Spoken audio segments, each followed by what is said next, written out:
मेरे प्यारे दोस्तों, भाइयों और बहनों, आप सबका राधा कृष्ण भक्ति ज्ञान चैनल में स्वागत है।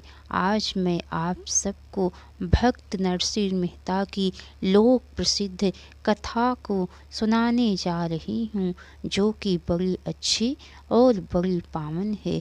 तो चलिए दोस्तों, आप सबको भक्त नरसिंह मेहता की कथा को सुनाती हूँ। पत्र में क्या लिखा था, अब आप सब सुनिए।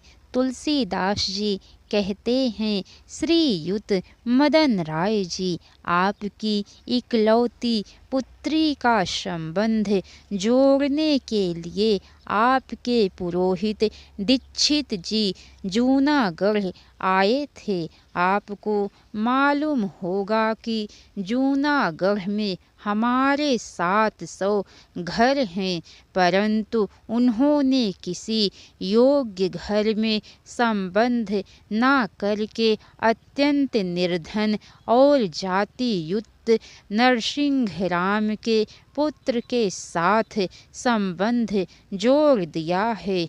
हम आपको नम्रता पूर्वक सूचित करते हैं कि घर बिल्कुल आपके योग्य नहीं। घर घर भीख मांगने वाला तथा जोगी बैरागियों का संग करने वाला मनुष्य भला बड़नगर के दीवान का कैसे संबंधी हो सकता है। अतः आप उस संबंध को तोड़कर किसी सुयोग्य वर की खोज करें, जिसमें आपकी मर्यादा को कलंक ना लगे। आपका सारंगधर जूनागढ़ के जाति मंडल की ओर से पत्र को पढ़कर मदन मेहता बड़े विचार में पड़ गए। उन्होंने सोचा कि संबंध हो गया, विवाह का दिन निश्चित हो गया।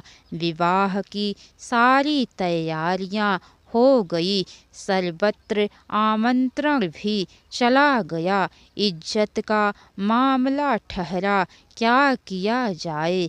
अकस्मात उन्हें एक युक्ति सूझी। उन्होंने सोचा, एक पत्र जूनागढ़ भेज दे। उसके अनुकूल यदि नरसिंह राम आ गए तब तो विवाह करने में कोई हर्ज ही नहीं। अगर वह वैसा प्रबंध नहीं कर सकेंगे तब आप ही नहीं आवेंगे। दोनों दशाओं में मेरी प्रतिष्ठा सुरक्षित है। उन्होंने तुरंत पत्र लिखकर एक ब्राह्मण के हाथ नरसिंह राम के पास जूनागढ़ भेज दिया।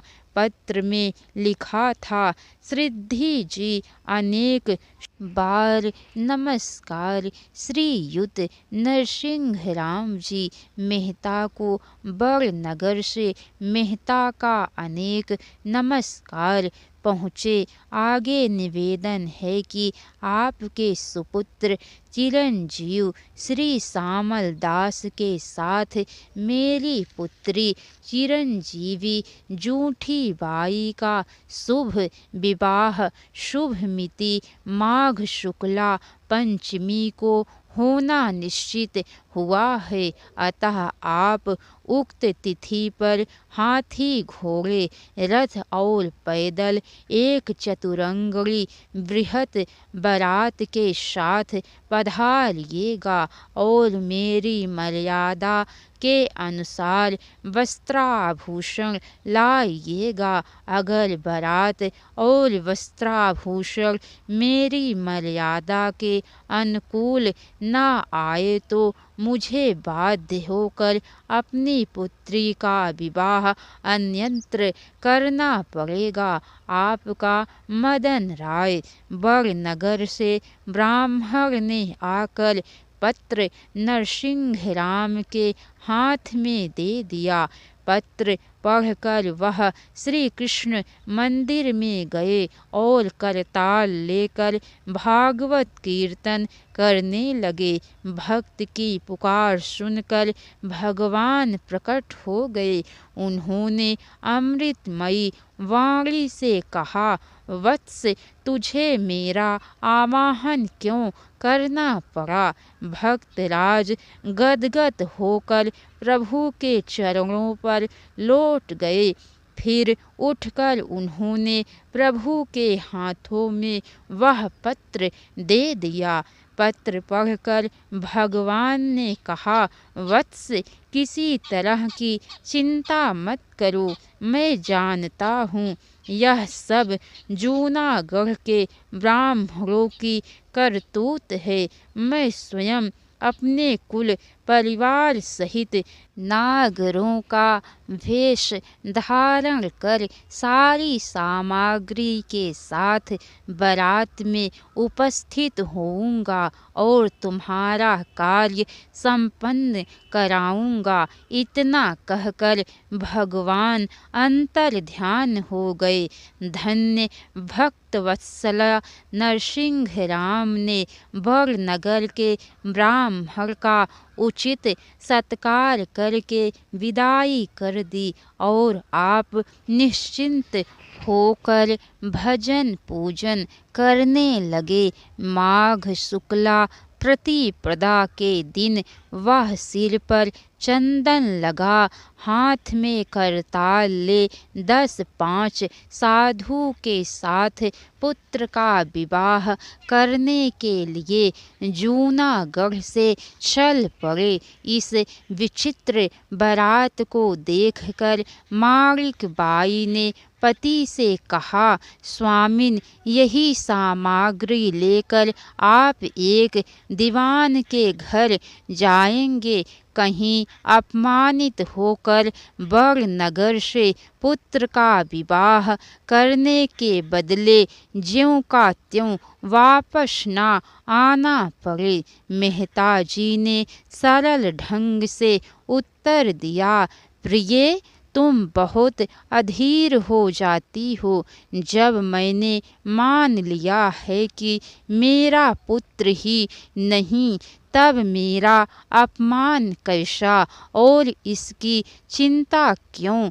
जिसका यह पुत्र है वह आप ही सारा प्रबंध करेगा और अपमान से बचने की चिंता भी करेगा।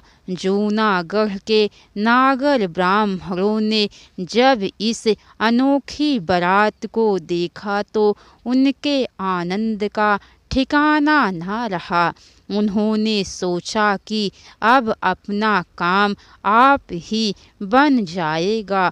नरसिंह राम और उसके साथी उस दीक्षित की भी सारी हेकड़ी सहज ही दूर हो जाएगी।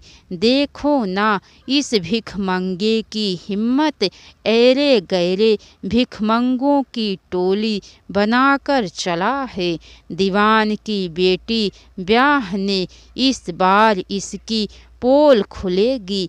बड़नगर में जब लोग लंगोटी और करताल छीनकर इसकी पूजा करेंगे, तब यह सदा के लिए कीर्तन भूल जाएगा और हम लोग भी सुख की नींद सोएंगे।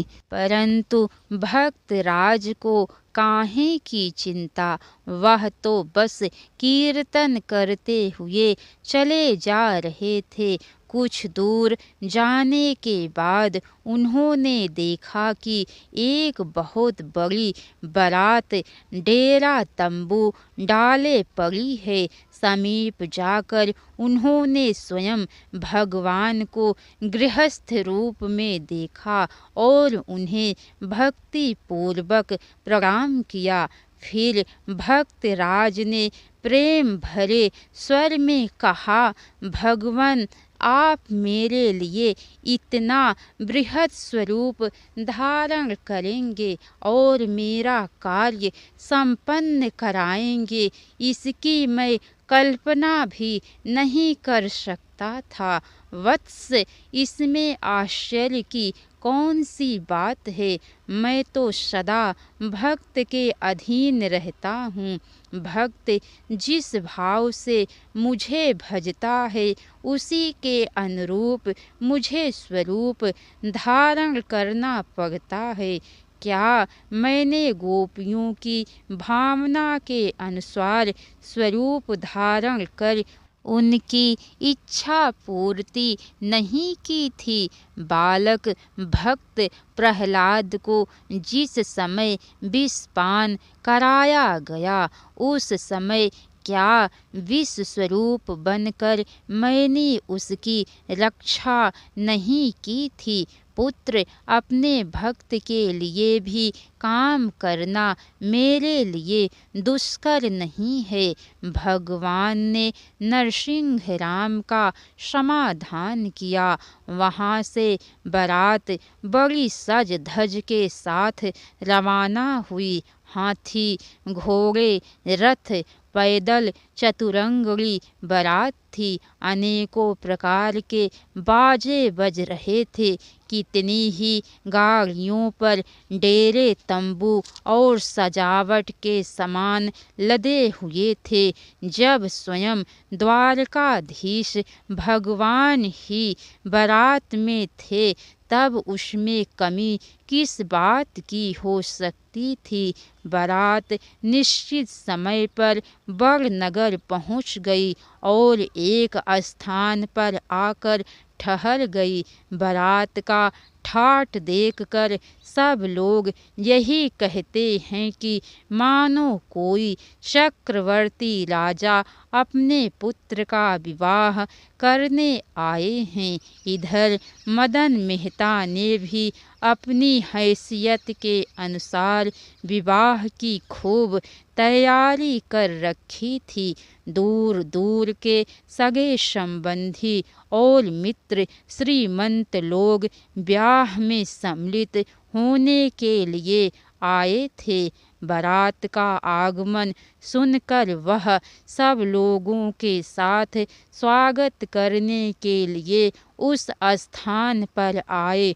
नारायणी बारात की अपूर्व शोभा देखकर वह चकित रह गए। उन्होंने सोचा, ऐसी बारात तो कोई राजा भी नहीं ला सकता था। राधे राधे दोस्तों, हरे कृष्णा।